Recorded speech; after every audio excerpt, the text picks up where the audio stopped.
boom. All right.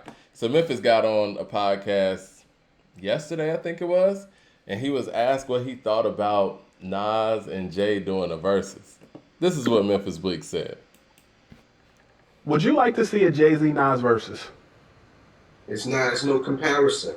Why? It's not because Nas don't have enough songs to compete, and there's no disrespect to him. He just don't. Like he just don't. Jay can battle somebody with just his B-sides concert catalog, and it's still be better than people A-side. Who is Jay's equal then if you were to do a versus? Like I said, it would have to be somebody like Big. That was his only competition that I ever seen that he even felt was competition. What are your thoughts on that?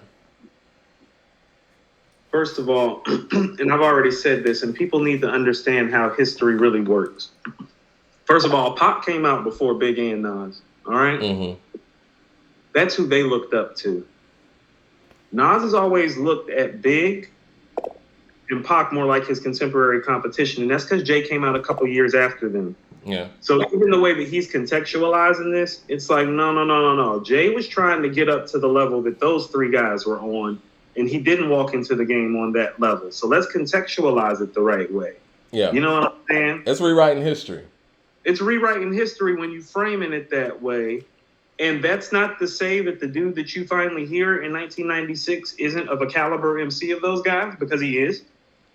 But he wasn't there yet. And he's trying to frame it like this dude came in like Mike. Jay's hits ain't classic like Biggie's hits, and they're not timeless like it. He doesn't have Mike. Name the hit that Jay got that's fucking with One More Chance. It's a good question, man. That's a good question. Does Jay have a Juicy? Mike, yeah. Or Big Papa. Don't start talking that big shit. I don't like the fact that he says Nas doesn't have enough songs. So Biggie has enough songs? Like Mike, part of how he ended up in the position is because Big died. Well, you know, some people would say wasn't like that. No, it wasn't like that when Big was here. This is what I will say. Here, it was I know I hear a lot of people say that often. And I will say this, and I'm never going to knock Jay's skill because I think that Jay's hard work and his skill level and his ability to put out records at such a rapid pace and give you hits in his era was ahead of most. But I will say this. When Big passed, Jay took that lane that Big was going in and ran with it. Right. You know, you can hear a stark difference. But that don't mean it's the same level. That's what I keep trying to tell people. Like, I'm just saying, he did benefit from that part of it. I do think that Jay, you know, would have found some way to do it. Jay's a hustler. He's great. You know what I'm saying? But the fact of the matter is, that path that Biggie was going on Life After Death, Jay took that and kept going with it. You know what I'm saying? And that lane was wide open. No, and there's nothing wrong with that necessarily per se. No, it's just the reality. Hold on, and let's get it straight. Big got that formula from Pac. Yeah, no, that's real. That's real. It's Jay, funny. You're not even taking Big's formula. Hold on, that's not even Big formula. That's really Pac shit. Was it? Was it me and you talking about this? But I listened to Juicy. Now I don't know, man. I think I was listening to Juicy. It came on one of the old school stations or something. It was like birthdays was the worst days. I'm like, is that Pac? Thursday. Is that Pac? That's what I'm trying to say. You know what I'm saying? Like, but you never really listen to it like that. But when you hear the stuff back and you really, that's a Pac line. Respectfully. You know what I'm saying? Like the approach. They looked up to Pac. Of course. Rightfully so. Yeah, no, clear. Pac was big. Pac was on the TV screen, the movie screen, and the rap scene. Man, the chat's going crazy right now. I'm going to get to you guys' comments, but, you know, I do want to talk about this topic and where it was coming from. But you want to know what? Hold on. I do want to say, you want to know what the most valid thing Bleek said is, and I'm going to tell you why. What's that? Jay's best records are his B-sides, not his hits. I keep telling you, a lot of his hits are just for the times and they're dated. His B-side shit is his bangers, Mike. Streets is Watching, Imaginary Player, I agree Where with I'm From, Politics as Usual, Can I Live, Regrets. No, his B-sides is his A-level shit. His hits is not his A-level shit. That's why he can't fuck with Big. Right. I think that's why, and, you know, we'll get up to the actual topic. I think that's why he would possibly lose to Nas. because I think Yeah, that he you would ain't feel winning the no pressure. B-side battle with Nas, fool. Because I think he would feel the pressure to play his hits, and his hits aren't his best material. And you're And not winning Nas the wouldn't feel B-side the battle pressure with to play his Nas. hits. Nas wouldn't feel the pressure to play his hits. Nas would play Right. Made You Look. This is what we would expect from Nas. We would expect Made You Look from Nas. Mike, he not playing Hate Me Now. We and If I don't want to Rule the hear World. Hate Me Now. Right. Like, and he know it too. Like, that's why I brought up that whole Summer Jam thing where he like played You Owe Me on purpose and then cut it off on purpose and started laughing. Like, he know. Like, Right. Mike, this is what I'm saying is like Jay's B-sides or his highlights. Like, Mike, Nas is the B-side artist. He is. Nas could hit us with some unreleased stuff, you know what I'm saying? Like, Or I was stuff about that to we've say, heard what and Jay people gonna would go do for crazy. Silent Murder? Yeah. That's what I'm saying. It's No. like that shit gonna be like that's gonna take some of his B-side shit out. Like, Mike, how about this? Is Silent Murder better than Streets is Watching? To me, it is. That's what I'm saying, Mike. Streets is Watching is a monster of a record. And that's some of Jay's best lyrical game. I mean, let's keep it real. Let's keep it all the way above. Nas could play 7 songs from Illmatic and be fine. He could play 7 songs from Illmatic You already and in be the hole, perfectly Mike. fine. You already in the hole, and then Made You Look plays. You 8 in the hole. But see, We I already don't. know 8 records that he can play and fade anybody. So he got another 12 records out of 12 albums to choose from. I don't like the fact that Memphis said Nas doesn't have enough songs. Being a New Yorker that Memphis is, that just seemed very delusional. You know what I'm saying? I get it, Jay's your guy, and it almost sounds like he's heard Jay say this. You Like know, Mike, because when he brought like up this is Big and said Big is his only competition, that sounded like that came straight out of Jay-Z's mouth. Mike, what if he played like something like Public Service Announcement, but then Nas, like, I don't know, dropped the verse from Live at the Barbecue or Verbal Intercourse. Good night. Well, yeah, verbal intercourse would be very tough. I don't know if Live at the Barbecue has aged as well to certain people, but I feel you. We know he killed it and all that, but yeah, I think verbal intercourse is, that's That's something what I'm else. saying. He is the B-side artist. Like, Jay he would was have not- to pull the evils and stuff like that out. Like, he would have to play the B-side. And I do like how, like you said, Memphis brought that up. Like, Jay got No, B-sides that's the accurate part. that's what he needs to use. No, those are his best records. I always told you, it's like Jay the Hitmaker to me. He's very, very timely. He's very good at working with people while they're hot. But his best records are always like Mike. The best record on Volume 2 when Volume 2 came out was really a week ago with Too Short. The Terminator says, y'all sleeping on Jay. Y'all forgot about the pregame with Sauce Money, Reservoir Dogs. You know what? I mean, No, we just my been a whole bunch problems. of Jay records. I'm not forgetting them. Listen, Jay got the catalog, and I think I'm still on record of saying that I feel like overall Jay may have the better catalog, even though I do feel like album for album, Nas has caught up with him. We proved that in a couple episodes back. If y'all want to go back and listen to that, because I was on Jay's side, but my man Coop pretty much, trumped me with all this Nas work. But I will say, I think Jay's biggest problems is going to be the fact of picking the right records. And not necessarily though, Mike. What I'm trying to say is that level that Jay is on when he's on those B-sides, like the Evils and Politics as Usual is probably the pinnacle of that, Jay, wouldn't you say? Yeah, I mean, Dead Presidents 2 is my favorite Jay song. No, but yeah. that guy, That guy that you really hear on Reasonable Doubt in Volume 1, right? Right. Mike, that's not enough to beat Nas. I think That's Jay what would I'm have saying. to. That ain't enough. And when you Ain't hard to tell, Mike. Represent. When the you world's listen, yours. Life's a bitch. New York State of mind. Memory lane. look, if I'm Nas Jay's is coach, light. let's Them just say, rags, like, ain't enough. It let's ain't just enough. say that you're Nas's coach in the corner, a trainer. We're talking about a boxing match here, right? And I'm in Jay's corner. I would prefer Jay stay around Reasonable Doubt, Blueprint, Black Album, and select stuff from Volume 1. That's what I would advise if I'm in How about Jay's this? corner. Here's how dangerous like Nas is to Jay's catalog. Like Imaginary Player might be my favorite Jay song. Jay can't play that against Nas. Nas gonna snatch him. Yeah, You I feel think me? so too. Yeah, I don't You think feel that's what I'm saying? strong enough It's not strong in that enough. in that like, matchup. Right, and so you're right. Off volume, I'm gonna tell you exactly the records on volume 1 he could play. The first one, A Million and One Questions Rhyme No More, Streets is Watching, and Where I'm From. The rest of that shit is not gonna fire well. The rest of it we got to throw out. The rest of it you got to throw out. That's what I'm saying. If we talking about the Blueprint, shit, give me Takeover just for the setting. No, you know what I'm saying? You Don't Know. Give me Heart of the City, and everything else is kind of in discussions. Mike, he could maybe get away with Lyrical Exercise. Yeah. People are naming Nas is like Blazer 50. I know y'all in here battling in the chat right now. Right. K. Thompson says Jay will only play. About Blazer 50, Mike. That's what I'm saying. He's a problem, Mike. It's a problem. K. Thompson says Jay will only play his hits most likely. I think that the reason why my mind's been changed on this, and it's funny, we kind of been doing this podcast since the Verzuz have started. And a lot of the times, man, I've been wrong.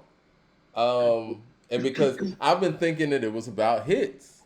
And so I think Jadakiss has shown us, and somebody in the chat said this when we posted that Memphis Bleek interview.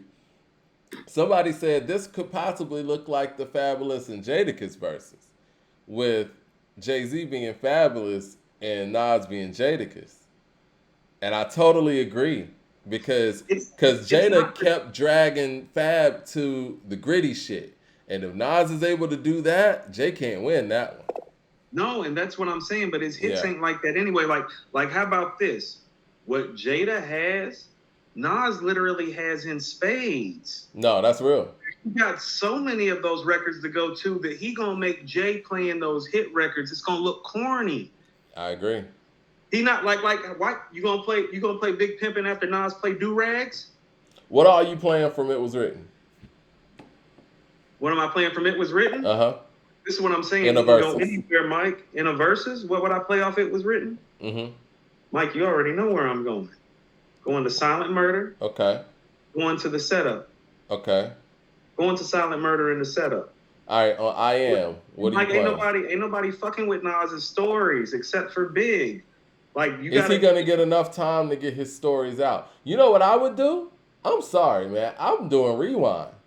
I was about to say, Mike, because it's one verse. I rewind down when you said that. Yeah, I'm doing Rewind. Mike, and here's what I mean about. I know I'm skipping albums. You want to know something, Mike? You want to know something he could play right now in a Verzuz that would totally smash Jay, and Jay wouldn't be able to do nothing about it? What's that? Death Row East. That's what I'm talking about it being current, Mike. If he dropped Death Row East right now in the Verzuz, that shit would go ape shit. And Jay can't talk. Jay don't got nothing for Death Row East. Like we said in the earlier show. That shit slaps, Mike, too. It's the great story. It's riding, and it's current, and it's new. Yeah. He can go anywhere now. Mike. Like I said earlier in the show, for people who are just getting in the room, the Blueprint 3 is celebrating its 12th anniversary today. I think that the Blueprint 3 is the last album that Jay would possibly have songs on it that he could use in a Verzuz. Am I wrong? I don't think. That's what I'm saying. I don't think there's anything. What he got for the stuff that Nas been doing the last couple years, like what he got for Death Row East. I had run-ins with Suge. Niggas would have been shook. Lex P says Death Row East would set everyone down. That's what I'm Affirmative saying. action. Sit your ass down record. Yeah. The Terminator says Undying Love better than Silent Murder. Yeah. It's more intricately written than Silent Murder, not a better record. The Terminator says Blueprint 3 was whack. Okay. All right. Well, really? I disagree with that, but this is what I will say. I disagree with that highly. I think that's probably his.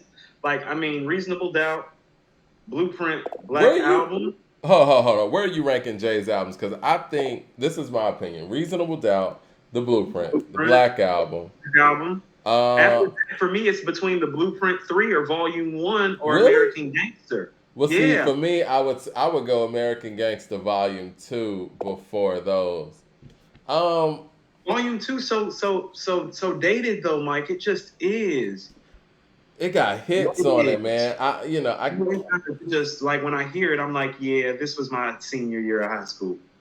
That's what it sounded like. It sounded like my senior year of high school. It's interesting though, but a lot of those albums that came out in '98 do kind of sound dated, man. And that's what makes Akumenai and It's Dark and Hell is Hot so special too. This is what I'll say, man, about the Blueprint 3. And I think I said this earlier in the show. I know we got a lot more people in the room now than we did earlier. But I think that the Blueprint 3 is the last time that we heard Jay-Z music that matches the person that we remember as the artist that he is. I don't think that he has records on Holy Grail or 444 that match the legacy of who Jay-Z is.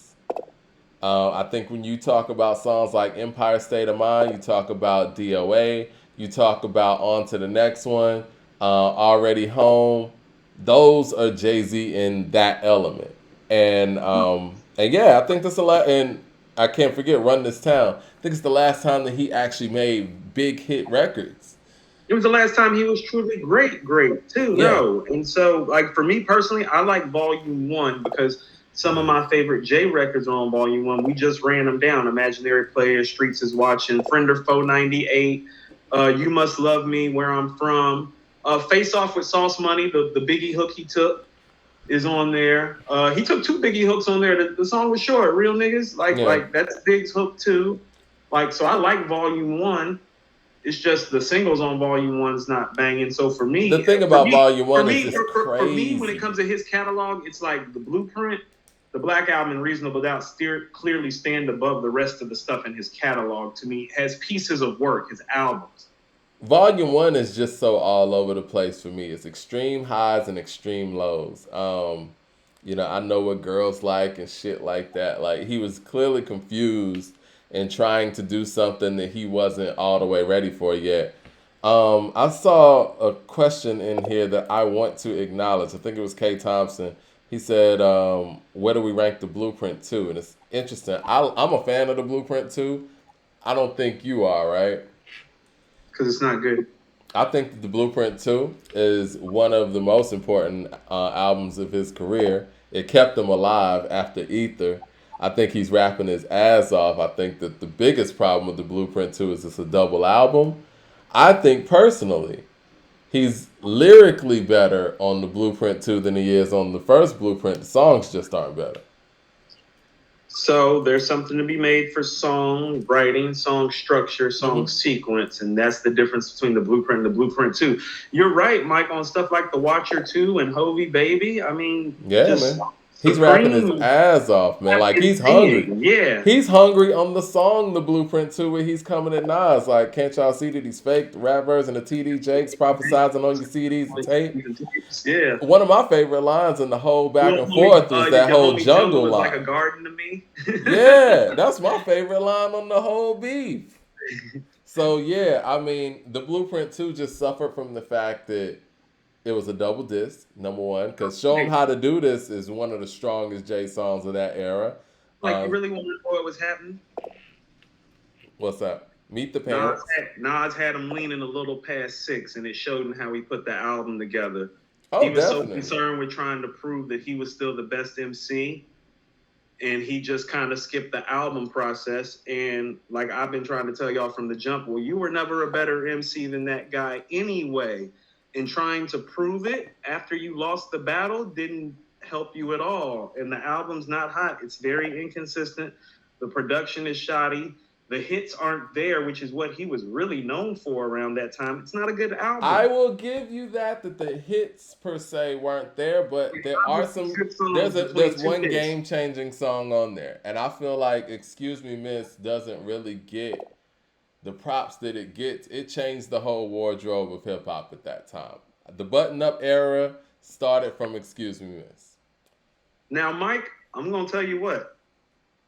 I love Excuse Me, Miss. That's some happy shit that I was always with. That's a great record. I remember when I first heard the Blueprint 2, I was slightly disappointed. Again, it was a long double disc. That was one of those double discs that you knew didn't need to be a double disc. But when I heard Excuse Me, Miss, I was like, I like this song. I didn't like that 03 Bonnie and Clyde. I thought that was corny. I didn't understand what Kanye actually did on there because they said he produced it, but it just sounded like they just rapped over the Tupac instrumental.